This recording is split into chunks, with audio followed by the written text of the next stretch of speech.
Germany से आने वाले बैनुल अक़वामी शोहरत याफ्ता आर्थोपेडिक सर्जन 25 दिसंबर से उमर बशीर अस्पताल लाला मुसा में मौजूद होंगे। वो हड्डी जोड़ और पट्टों के तमाम अमराज, खास तौर पर घुटनों और कूल्हों की मुकम्मल तब्दीली, पुराने जोड़ों का दर्द और पेचीदा स्पोर्ट्स इंजरी का आलमी मयार के मुताबिक इलाज फराहम करते हैं। अभी कॉल कीजिए और अपनी अपॉइंटमेंट बुक कीजिए ताकि किसी ताखीर के बगैर आपका मुआयना हो सके। उमर बशीर अस्पताल लाला मूसा अहले इलाके को जदीद और मयारी इलाज मुहैया करने के लिए हमा वक्त कोशा है। यहाँ आपको माहिर डॉक्टर, तरबियत याफ्ता अमला और साफ सुथरा माहौल मिलता है। मुझे ये बताते हुए फख्र भी महसूस हो रहा है और आपको जानकर ये हैरानगी भी होगी कि उमर बशीर अस्पताल अपने इलाके का पहला हॉस्पिटल है जो कि हेल्थ केयर कमीशन से रजिस्टर्ड शुदा है। ये सर्टिफिकेट उन इदारों को मिलता है जहां डॉक्टर्स, नर्सेज और पैरामेडिकल स्टाफ हुकूमती इदारों से मजाज डिप्लोमे या सर्टिफिकेट रखते हों।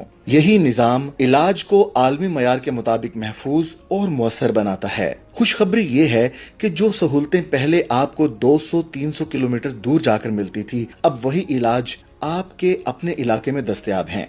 उमर बशीर अस्पताल लाला मूसा, एतमाद, सहूलत और आलमी मयार का संगम।